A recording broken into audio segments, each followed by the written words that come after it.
Hi everyone, I'm Asha, an Akashic Records reader, blogger, and podcaster.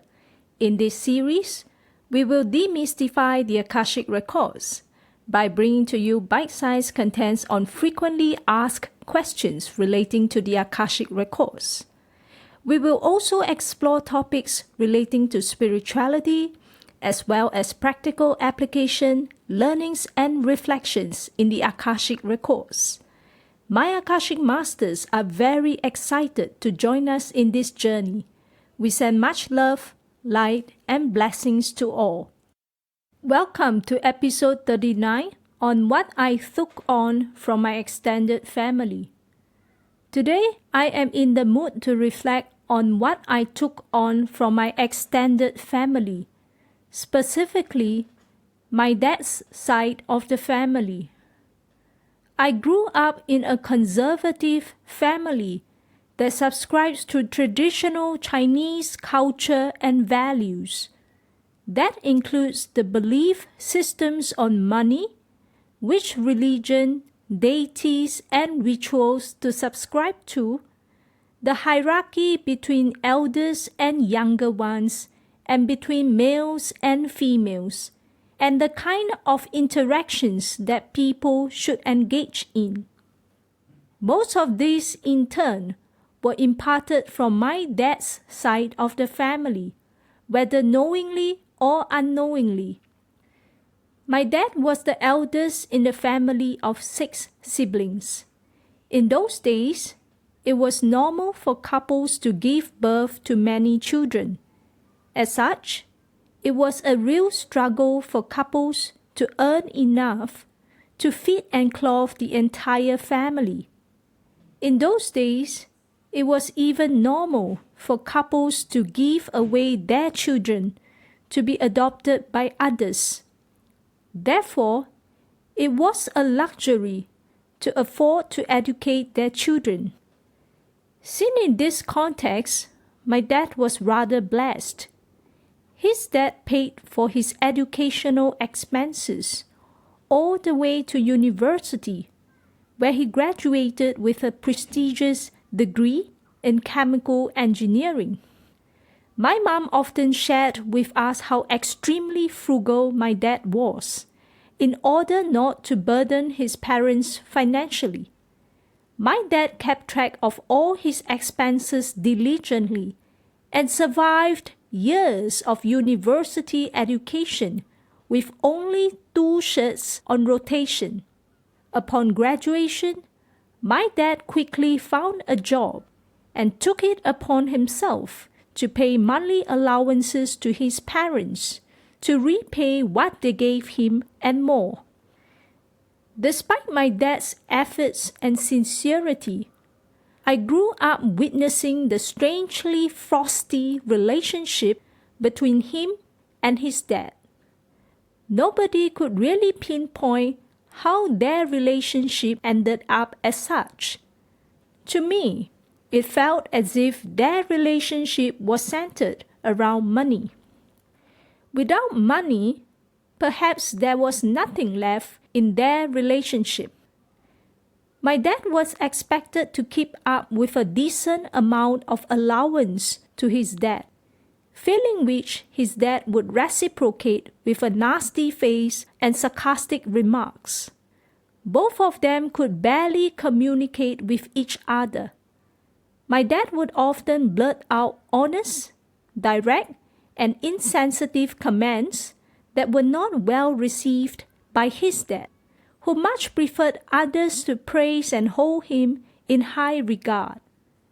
Every year, we were expected to gather for at least 3 important occasions, namely Chinese New Year, grandfather's birthday, and Qingming Festival. Since young, I disliked Chinese New Year. I couldn't understand why anybody would enjoy Chinese New Year. Every year, in the lead up to Chinese New Year, all of us were required to gather at my grandparents' place for a reunion dinner. Back then, my mom would be summoned, together with the other daughter-in-laws, to help out with the cooking in the kitchen. It was a tedious chore, having to deep fry everything for hours. As such, my mom would always be the last few to reach the dinner table for her meal. Back then, there was only one wooden round table for the adults to enjoy their reunion dinner. It was the table where all the food was placed. Due to the limited table size, most grandchildren like me and my sister would usually sit outside around those stone tables where we would have our dinner.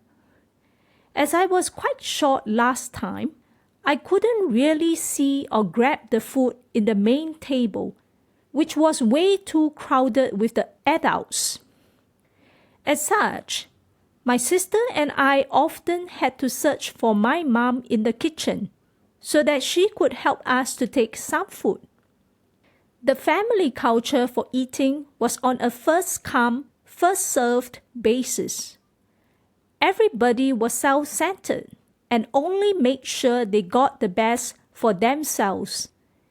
It was a sharp contrast to what my mom painstakingly inculcated in us at home, that we should always take only our fair share of each dish and make sure that everybody else had sufficient to eat.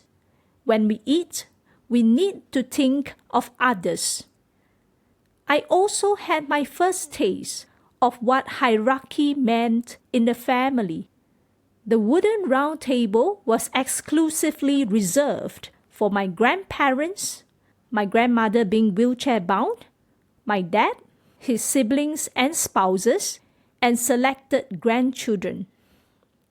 During Chinese New Year, as with all family gatherings, everybody wanted to boast about themselves and their children, how successful they were, how much they earned, how many properties they owned, what schools their children studied in, and how did their children fare in school.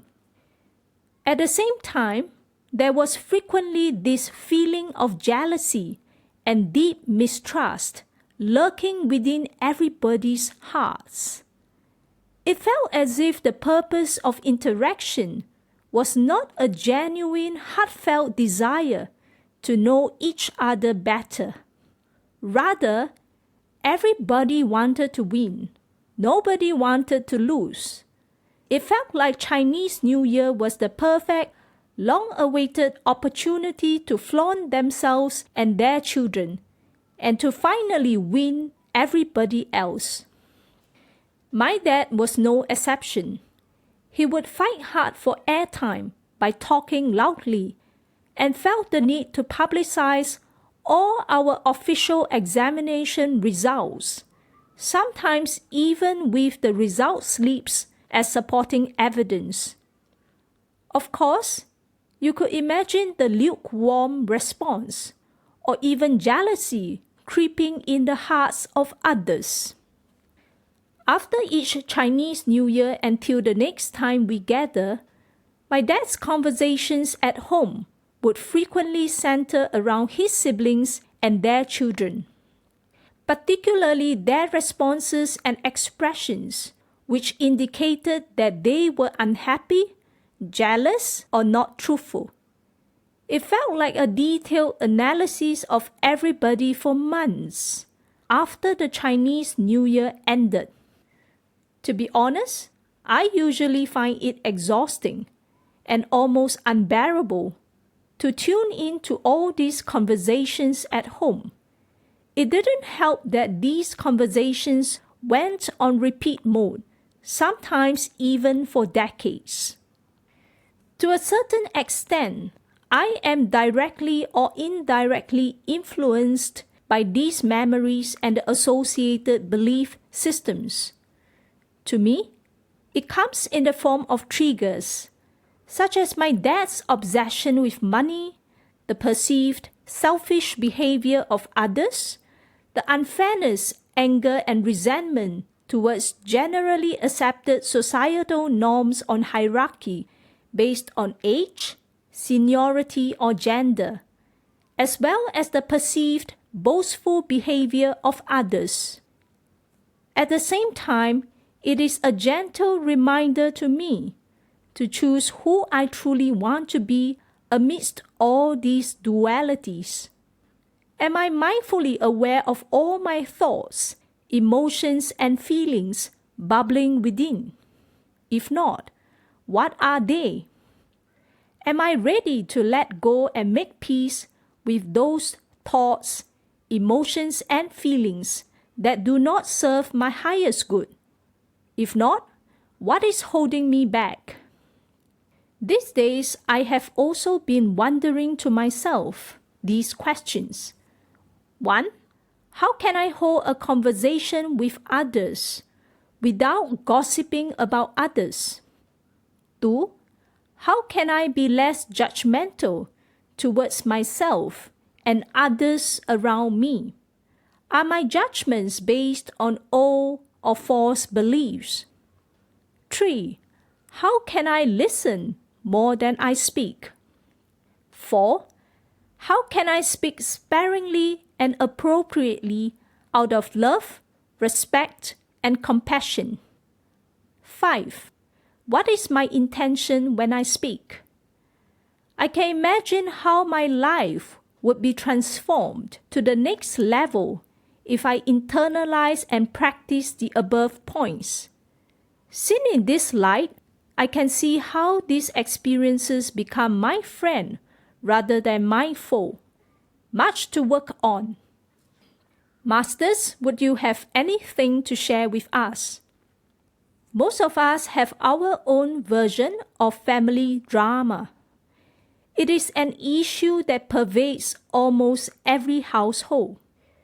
We can either see these as endless conflicts or our opportunity for deeper self-realizations. To what extent are we bound or suffocated by all these perceived conflicts and dualities? How can we liberate ourselves from our ancestral beliefs and conditioning, as well as associated triggers? Remember that you are never alone in our soul's journey. We are always around to support you in this journey together. You can do it. With love and blessings, Asha and Akashic Masters. Thank you for tuning in to this podcast. If you would like to read about my dialogues and reflections with the Akashic Masters, you can visit my free blog at asha-akashicrecords.com. Till next time, take care.